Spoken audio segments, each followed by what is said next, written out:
welcome to Storytime with Judy. Our book today is Somewhere Else by Gus Gordon. Well, George is a bird, but he never flies anywhere. He doesn't want to go anywhere. All of his friends, they keep saying, George, go here with me, go to Paris with me, go up north with me. But he doesn't want to go anywhere, and he always makes up an excuse not to go.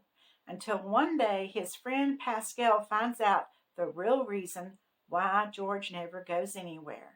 Let's find out what happens when George finds out the real reason and what they do about it. Some birds fly north. Some birds fly south.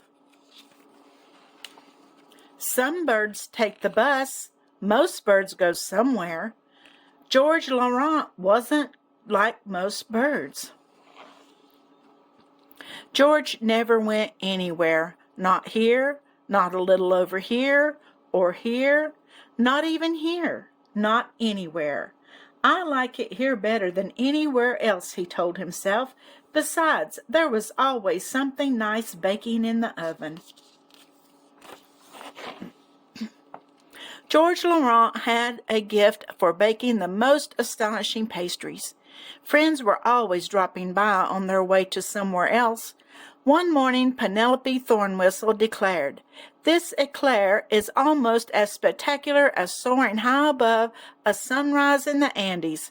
Let's fly there together, George. It will be a hoot." But George wasn't interested. He always had an excuse. "Not today, Penelope. I've got brownies in the oven. I think this batch will win awards." The following afternoon, Walter Greenberg popped in for some delectable apple strudel. "This apple strudel makes me think of Paris at night, dear boy. Come see it with me, George. It's truly extraordinaire."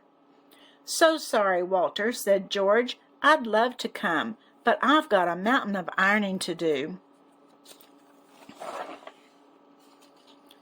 The very next week, a flock of friends swooped in to sample some of George's prize-winning carrot cake.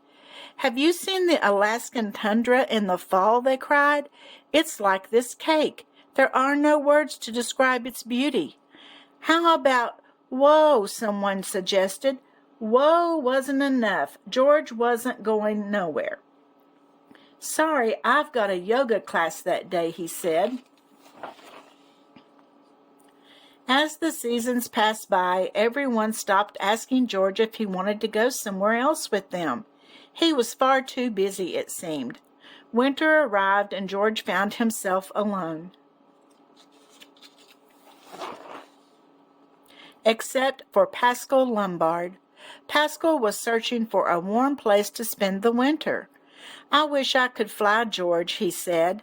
"I hear the Caribbean is nice this time of year. Why aren't you somewhere else on the beach in the sun?" "I've been busy learning flamenco songs on my guitar," said George. "But you don't own a guitar, George," said Pascal. "Actually, I've been watching the complete series of Lost in Space," said George. "But you don't have a television," said Pascal. "Well, in truth, I've been writing my memoirs," said George. "But you're only 5, said Pascal. "You haven't done anything yet." "Well, I would have gone somewhere else," said George, "if I only knew how to fly." George told Pascal how on that important day when everyone had learned to fly, he was simply doing something else. He had been making excuses not to fly ever since. "I don't think I was meant to fly," said George sadly. "I'll always be a stay-at-home kind of guy." George felt disappointed. Pascal felt disappointed. They spent the afternoon quietly reading by the fire. Just as Pascal thought maybe it was time to go, George pointed to Pascal's newspaper. "What is that wonderful bubble thing?" he said. And it was an ad for a big balloon.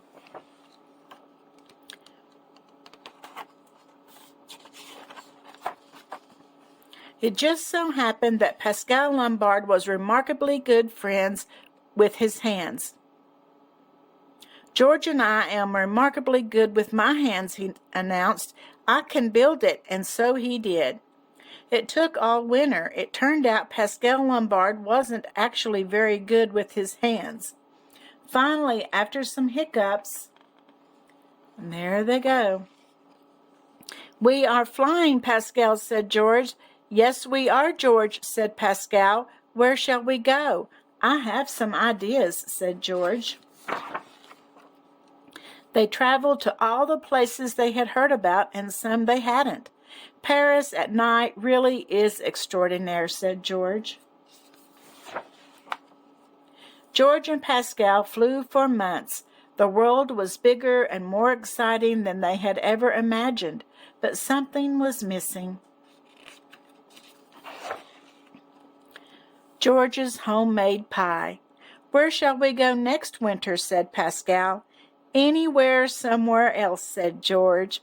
Well, it's always fun to travel, isn't it? I know I love to travel and go see new places and do new things, but it's always nice to come home, isn't it? Because there's no place like home. I hope you enjoyed this little story, and I'll see you again tomorrow. And don't forget to subscribe and like.